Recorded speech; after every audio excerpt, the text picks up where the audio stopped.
বিসমিল্লাহির রহমানির রহিম। আলহামদুলিল্লাহি রাব্বিল আলামিন। আসসালামু আলাইকুম ওয়া রাহমাতুল্লাহি ওয়া বারাকাতুহু। আজকে আমরা এই মুহূর্তে পরন্ত বিকালে অবস্থান করছি লিডো ডি অস্ট্রিয়া সমুদ্র তীরে।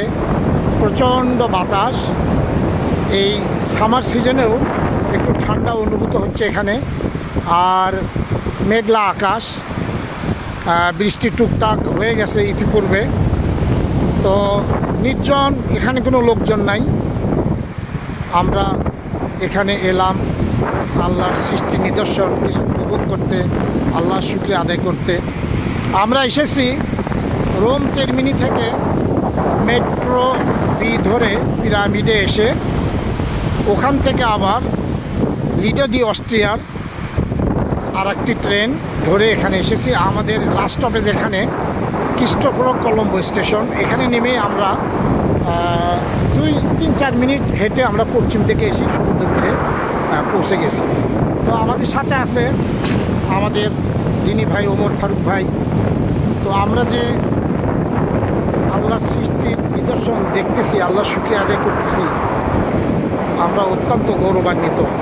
তো আমাদের সাথে ফারুক ভাই আছেন, ওনার অনুভূতি, এখানে আসা, একটা প্রাকৃতিক পরিবেশ ওনার কেমন লাগছে এই ব্যাপারে শরীয়ত মোতাবেক কিছু দলিল বা কথাবার্তা ওনার কাছ থেকে শুনবো আমরা ইনশাল্লাহ, যেটা আমাদের দর্শকবৃন্দ শ্রোতাবৃন্দরা সবাই উপভোগ করবেন এবং অনুপ্রাণিত হবেন।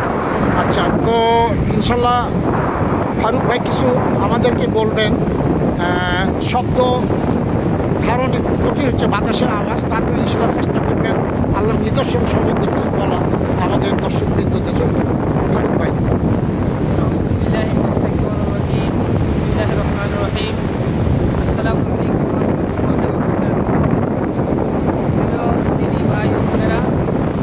আপনাদেরকে সবাইকে জানাই অশেষ শুভেচ্ছা এবং আল্লাহ তাআলার রহমত এবং আল্লাহ তাআলার দয়া যেন আমাদের সবার উপর থাকে।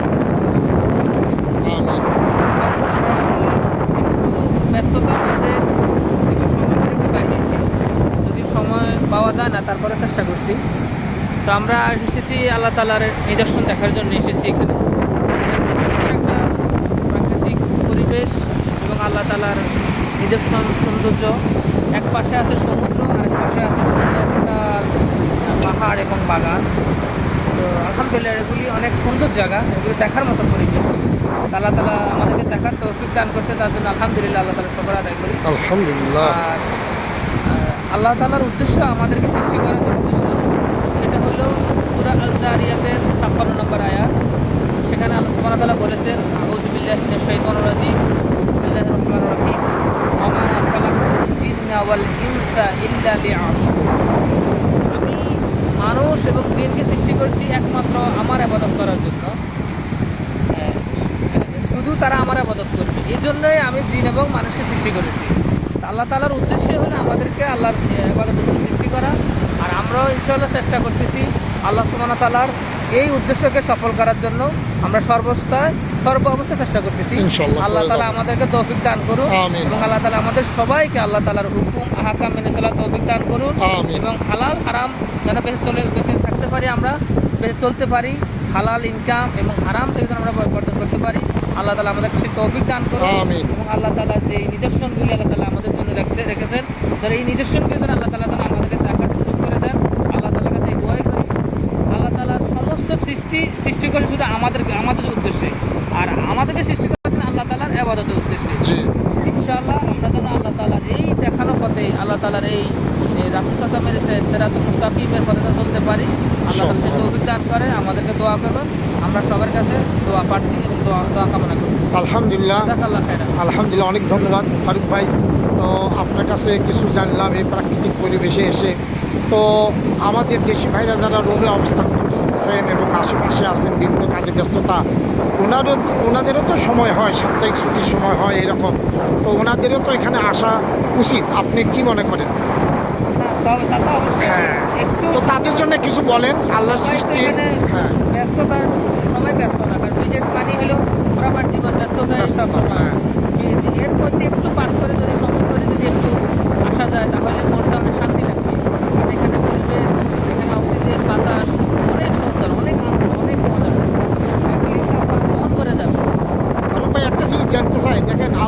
বিশাল সৃষ্টির মধ্যে ছোটোখাটো একটা নমুনা আমরা দেখতেছি।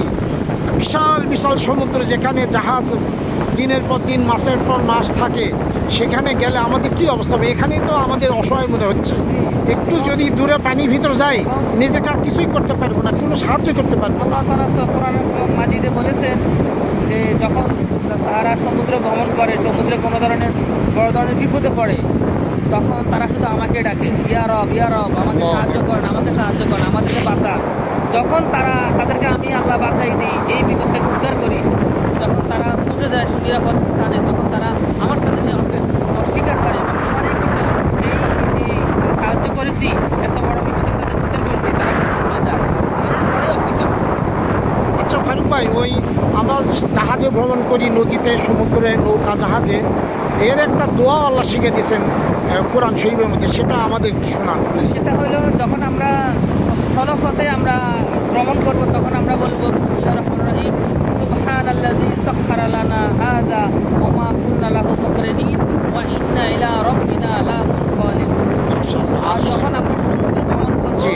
তখন আমরা বলবো বিসমিল্লাহি মাজরিহা ওয়া মুরসাহা ইন্না রাব্বি লাগফুরুর রহিম। মাশাআল্লাহ মাশাআল্লাহ। আমরা যেটা জানলাম, শিখলাম এবং শেখার চেষ্টা করবো, এটার উপর আমলও করবো ইনশাআল্লাহ। এই জন্যে প্রতিটা পদক্ষেপে আল্লাহর নাম যেন সর্বপ্রথমে জিকির করতে পারি, আল্লাহ সাহায্য কামনা করি। তো এই বলে ইনশাআল্লাহ আমাদের আজকের ফারুক ভাই, আমরা আর ফাইনাল কিছু বলবেন না, না? এখানে সর্বশেষ যেটা বলবো সেটা হচ্ছে এখানের পরিবেশটা অনেক ভালো। এই মুহূর্তে কোনো লোকজন একটাও নাই। হ্যাঁ। লোকজন নাই, আর এখানে উশৃঙ্খল বা যে না, ব্যয়াবনা, উশৃঙ্খল কিচ্ছুই নাই। পাহেসা যেটা এখানে ওটা নাই, নাই। বললেই চলে। জি। এটা একদম নিরাপদ একটা স্থান, নিরাপদ জায়গা, একটা সুন্দর একটা উপলব্ধি করার মতো জায়গা, একদম, আনন্দ নেওয়ার মতো সুন্দর একটা জায়গা এই জায়গাটা। আর আমার মনে হয় এখানে গোসল করার কোনো সমস্যা হবে না। হ্যাঁ, যদি কেউ আসে বিকালবেলা, সন্ধ্যার আগে গোসল করতে সুন্দর একটা পরিবেশ এখানে নাই। মানে ঠান্ডা বাতাস, পানি ঠান্ডা হবে হয়তো। তো ঠিক আছে, ইনশাআল্লাহ আমরা আল্লাহর রহমতে আপনাদের কাছে পরবর্তীতে নতুন জায়গায় গিয়ে নতুন জায়গা সম্বন্ধে কিছু বলবো, আর আমাদের ভাইয়ের কাছ থেকে কিছু শুনবো, দিনের কথা, দাওয়াতি কথা। তো আপনারা সবাই আমাদের জন্য দোয়া করবেন, আমরা পরবর্তীতে যেন আপনাদেরকে আরও ভালো কিছু দোয়া দিতে পারি। জাযাকুমুল্লাহ খায়র ফিদ দুনিয়া ওয়াল আখিরাত। আসসালামু আলাইকুম ওয়া রাহমাতুল্লাহি ওয়া বারাকাতুহু।